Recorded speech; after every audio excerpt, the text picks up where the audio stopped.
kind of given the choice to like yank it out or essentially not graduate. That was also not a great time. One of the most uncomfortable sensations. Do you plan to work in nursing anytime soon? It was just a recipe for disaster. Babe, any plans on marriage? I didn't know how bad it was gonna hurt. My body could not take it anymore. You're not faking it. Like, those symptoms are definitely real.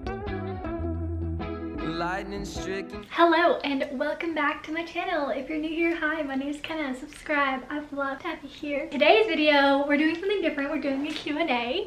I'm finally doing one. I've wanted to do one for so long, but I've had this fear that if I ask you to ask me questions, just 0 people would respond. I've just been so scared, but I asked on YouTube and on Instagram and I got a lot more responses than I was expecting. So I'm excited to answer these because I didn't know you wanted to know stuff. Let's get started on the Q&A. Should I start with Instagram first or YouTube? I'll start with some Instagram questions. I got this one asked like a few times and it was, what are my safe foods? I'm still trying to figure this out. I only have a few. I'm gonna need your help too to comment some safe foods down below because I am now in the cycle where I've been eating the same couple safe foods over and over again and I'm getting sick of them. But rice cakes, some nut butters in like small amounts, so like cookie butter, dairy-free yogurt, imitation crab, fish, sweet potato noodle, cereal, gluten-free cereal though. Cheerios, my favorite though are the rice chex cereals. I love the cinnamon, love the vanilla. I don't think I've tried the chocolate or the peanut butter yet, but I want to try those. But rice chex is my favorite cereal. Different types of like gluten-free crackers, french fries. Sometimes they're okay, sometimes they're not. Certain restaurants I can have them at, certain restaurants I can't. I honestly don't even know, but french fries on the occasion. Certain soups, sometimes for some reason soups don't sit well with me. I don't know if you do this with like certain foods that are supposed to be gastroparesis friendly. I realized over time that smoothies actually don't sit well with me. They actually make me like super nauseous and they don't empty as well. But I kept drinking smoothies because I'm like, they're supposed to be a safe food. So I kept drinking them and I'm like, why do I always feel so bad after something that's supposed to make me feel so good?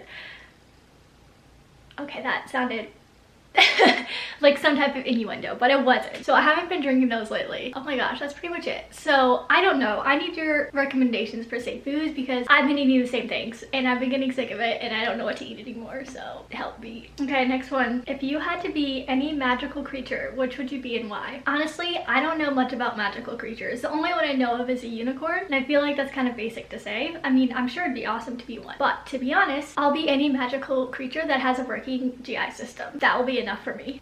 What are your favorite TV shows? I gotta go through like my Netflix history because I forget what I watch. My favorite, Criminal Minds. I also Grey's Anatomy. I know people like it or they hate it. Honestly, the earlier seasons are the better ones, but I have to keep watching it out of obligation. My recent one has been the Great British Bake Off or the Great British Baking Show. I was not expecting to like it. Well, I love baking, but when it comes to TV shows, I'm more of like a drama type of person and not like a reality TV person, but I love it and I'm on like season 5 already. Shows that I watch with my boyfriend are like Schitt's Creek, New Girl. New Girl is so good. How I Met Your Mother, my favorite. New Girl and How I Met Your Mother. Breaking Bad. Oh, The Vampire Diary. Amazing.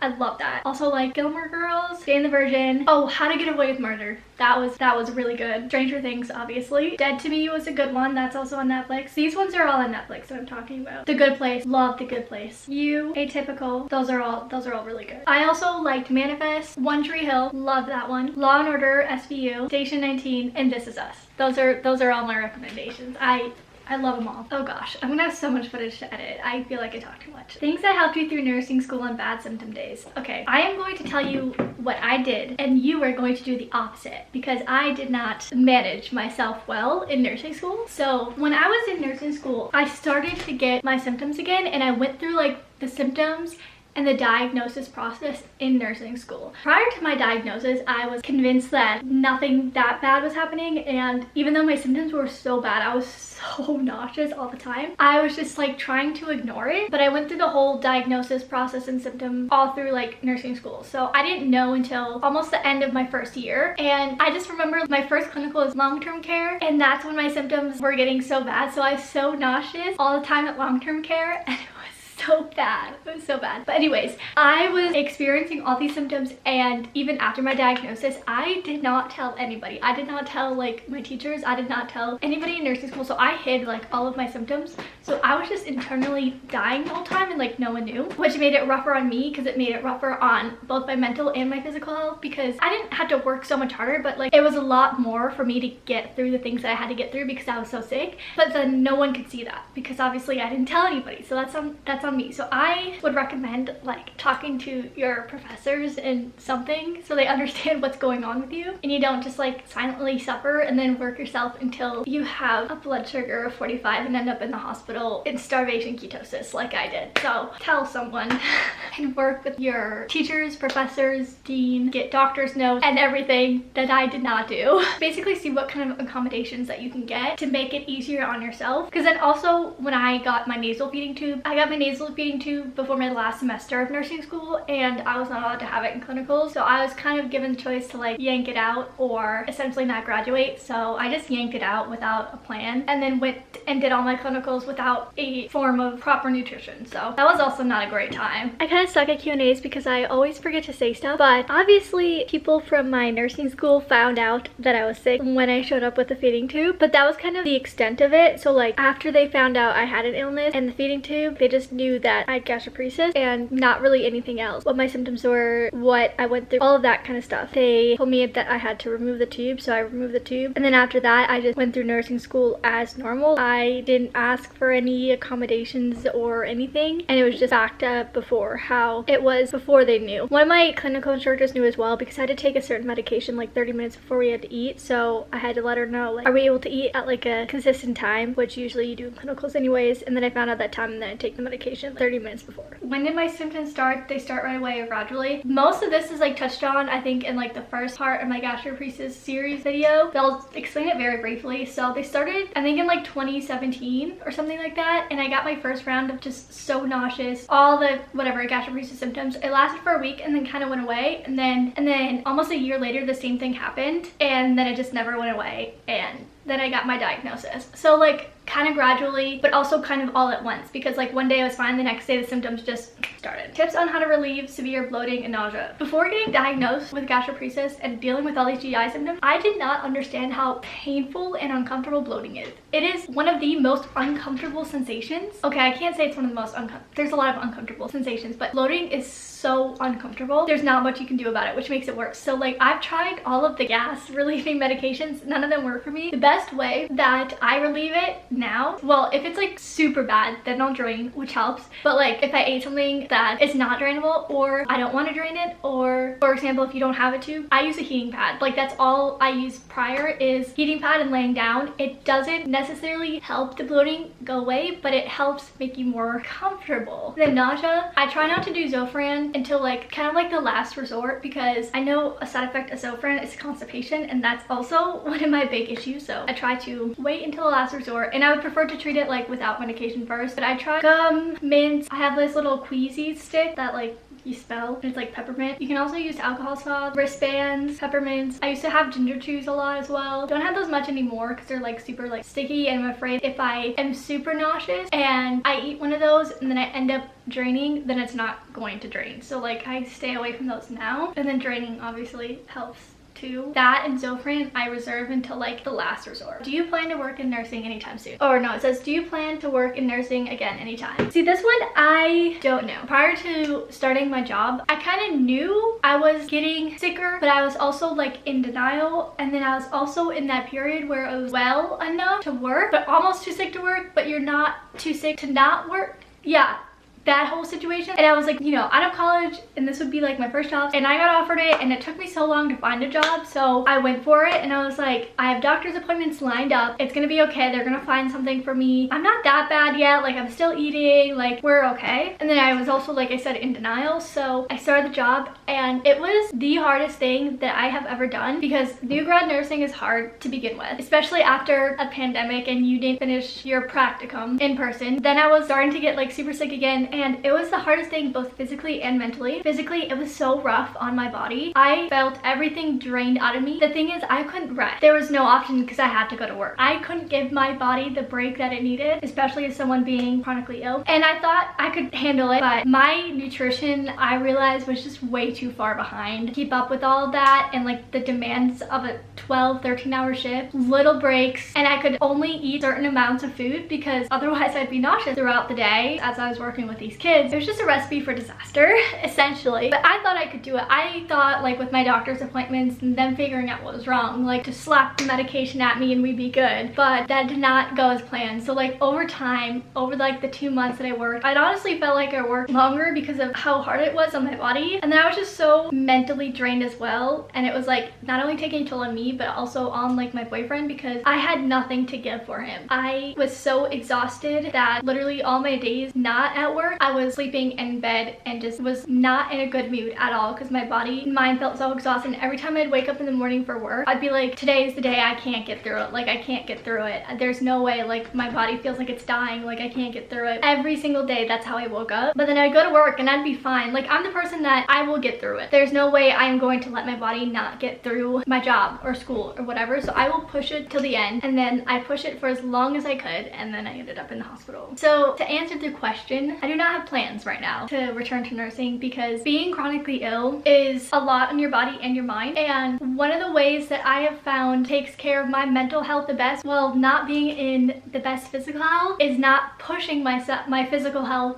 to an extreme. So that would be like nursing or holding down like a consistent job. Like, for me, that would just push my physical body too hard, and when that happens, then my mental health starts to go down. Honestly, when my physical health is this bad, I want to prioritize my mental health, so that's what I do. And I love what I do now, even though I don't get much money from it. But eventually, like, I want to find a way to make a sustainable income for myself. Have you ever grieved who you were before you got sick? Any tips to help get over it? Yes, definitely. I like still do on the occasion, but it's not as much. And if I do, it lasts like a day where I'm like really sad and then I get over it. And for me, it was finding new passion in life and finding different things I could use to help. So for me, that's sewing, that's YouTube, that's my Etsy. I have found so much love in being creative, which I have never done anything creative before getting diagnosed with gastroparesis. I was a very school, math, science oriented person. Not saying that's bad, but like, that's who I was, that's who I thought I was, and that's who I defined myself as. So when all of that got taken away from me, of course I was upset, because I had all of that and then I had none of that. So who was I now? Everything that I defined myself as was now gone, and then I essentially just kind of redefined who I was. So I am now this person who does have a chronic illness, but I am also a very creative person. I'm also a very kind and caring person. I'm also sharing my story and just my daily life, hoping to inspire others. Those are the things that help keep me like positive, is being creative, doing YouTube.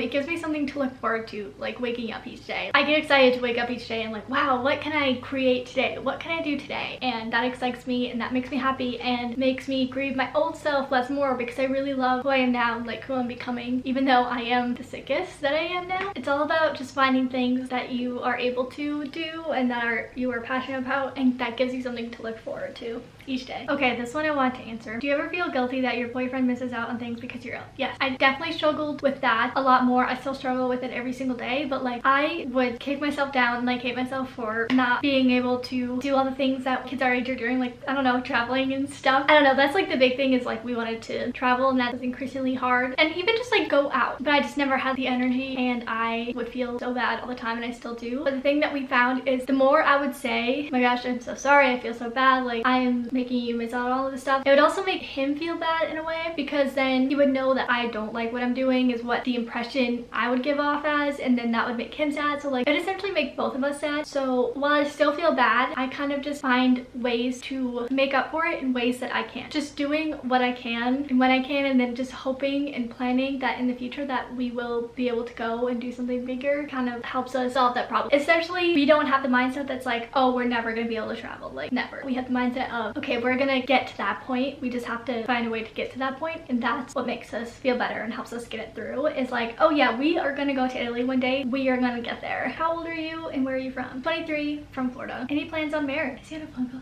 Babe, what? Any plans on marriage? 2021 girl. What you waiting for? That's right, quality.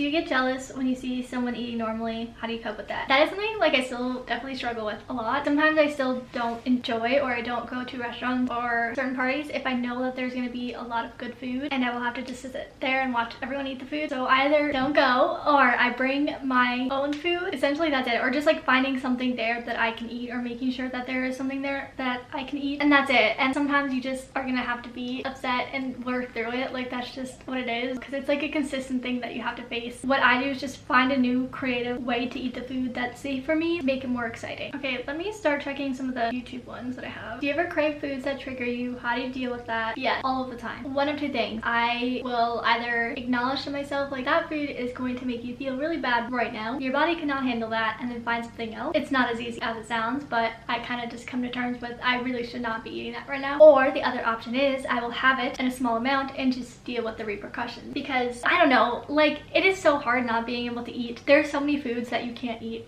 Sometimes that takes a toll on your mental health as well. So it's like sometimes you just have to do it to make yourself feel happier to be able to eat a food. But my recommendations is to find foods that are kind of similar or give you the same satisfaction as those foods that trigger you. So like when you are faced with, ooh, I should have that food, then you have other options for it. How long have you and Joseph been together / known each other? Almost 6 years. Will it be 6 years by the time you see this? No, not yet, because I'm gonna post this on the 7th. Our anniversary is August 10th, and that will be 6 years, but I've known him, I guess, for 7, because I met him my junior year of high school when I first moved down to Florida. In addition to that question is, do you have any medical financial guilt? Yes. Okay, so this was like also a big issue, is because I could not contribute financially to our relationship. I could do things here and there because I did have a savings, so I can contribute some stuff, and I still do have a savings. It was just like, you know, it was my savings, so like once it's gone, like it's gone. And like I also paid for my car, so like that also took from my savings as well. So I don't have my car anymore, so I don't have that, but that also took from my savings. And I took care of all of my medical bills as well, so like that also took from my savings. But he contributed pretty much everything to our relationship, so like the house, most of our groceries, pretty much everything else. That was like a big issue in our relationship for a while, with my guilt for taking all of his money, even though he was the one who offered and I never asked for anything. He was the one who gladly paid for everything since he was in the position to do so. What would happen was I would constantly feel guilty and express my guilt, and that would make him upset because he didn't mind doing that for me when I could take care of my physical health and my mental health by not having to push myself to work. He was more than happy to do that for me if I took care of myself, but then when I would tell him how guilty and bad I felt, then he would be like, what am I doing this for, essentially, if you are feeling bad? Does that make sense? So like he was happy to do it for me if I was able to be physically and mentally okay, but when I kept expressing that I wasn't, like I was feeling so guilty and I felt awful and like a horrible person, then that made him feel bad and frustrated in a sense. So it was better if I just kind of accepted the gift to be able to maintain a really good physical and mental health instead of expressing how guilty I was. Over time, that took a while because I struggle with taking money and handouts and gifts from other people, but over time it has helped, and that situation hasn't been brought up in so long in our relationship. But that was definitely like a huge issue, and then I just can't wait for the day that I can like really start contributing as well. Did you have trouble being taken seriously since you didn't vomit? Yes and no. Certain doctors, yes, but the ones who got me diagnosed and the one who essentially got my feeding tube and like is managing me now, it has never really been brought up, but like certain like specialists or whatever have brought up like, oh, you don't vomit. I don't really have like a good answer to that other than to say like you don't have to vomit to be horribly sick from this condition. I would just like advocate and be like, you're still having all of the other symptoms, it's still impacting your daily life and your nutrition, because like if you're nauseous, how are you supposed to eat? You know, it's very hard to eat when you're nauseous, and then after you eat, if you're nauseous and full and bloated, that's going to prevent you from eating and getting proper nutrition even if you don't vomit, if that makes sense. So like just I guess explaining more thoroughly how your other symptoms are impacting your ability to stay well and get nutrition. How do you deal with the psychological effects of gastroparesis? I'm finding it hard to cope even with my crafting. Sometimes I still have those days, and I think it just comes with time and learning to adapt, because it took time to develop a positive mental state. You're gonna have your good days and you're gonna have your bad days, and it's gonna take time, especially if you are in a really bad symptom spot. It's honestly really hard to be positive during that time. I'm not going to deny it. I don't know, my best advice is just to find small things to look forward to each day, and I know that's not the best advice, but it's the best advice I have for a situation like this, because the situation isn't ideal in any way. Not every day is gonna go well, and when you do have those days where it's just like it feels like the world is like crashing down on you, just kind of accept that those days are going to happen and allow yourself to have those days where you're sad and upset, and then go into the next day with the the intention that it's going to be a better day. I feel like that's not the best advice, but that's what I personally do. How do you feel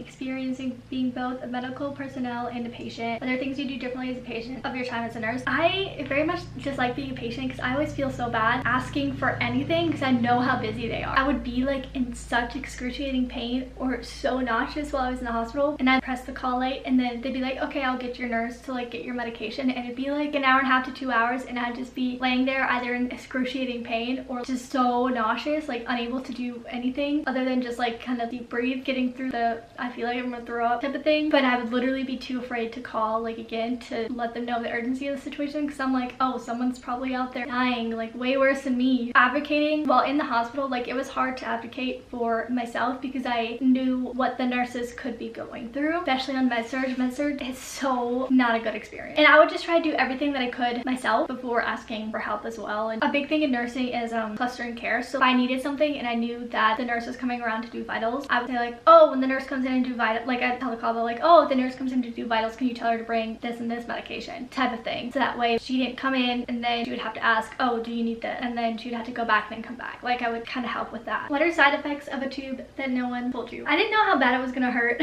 when I first got it, so that was definitely a surprise. The second one this person mentioned is when your tube or when your stomach tries to digest your tube, so like it sucks in and then it pops out. That was definitely a strange feeling. I didn't know what it was until I saw someone say it on TikTok. Shortly after I first got my tube, occasionally blood would drain out of my stomach. It wouldn't be like a ton, but I don't have that anymore, so that was definitely surprising and like concerning. Also, sometimes I'll get like random pain around the site. It's nothing like too dramatic. I don't know, the other thing, like I knew this was gonna happen though, is like I'd get stuck on stuff or I would accidentally pull it. Okay, how do you deal with constipation? My medication. That's the only thing that helps me deal with constipation. Constipation is so uncomfortable whenever I experience that. If my medications aren't working or if I skip a day because I'm like out and about and don't have access to a bathroom, it is so uncomfortable, and I just have to take my medications and use my heating pad, and that's all. But my medications save me. But constipation medication is something to definitely talk to your doctor about, because you don't want to become dependent on certain types of laxatives. So you want to be on medications that are like safe to use long term. So if you are constipated and you are using like medications, because like mine are now prescription medications, but like prior to having prescription medications I would use over-the-counter stuff, but it'd be like only over-the-counter stuff like my doctor would recommend, because you don't want to use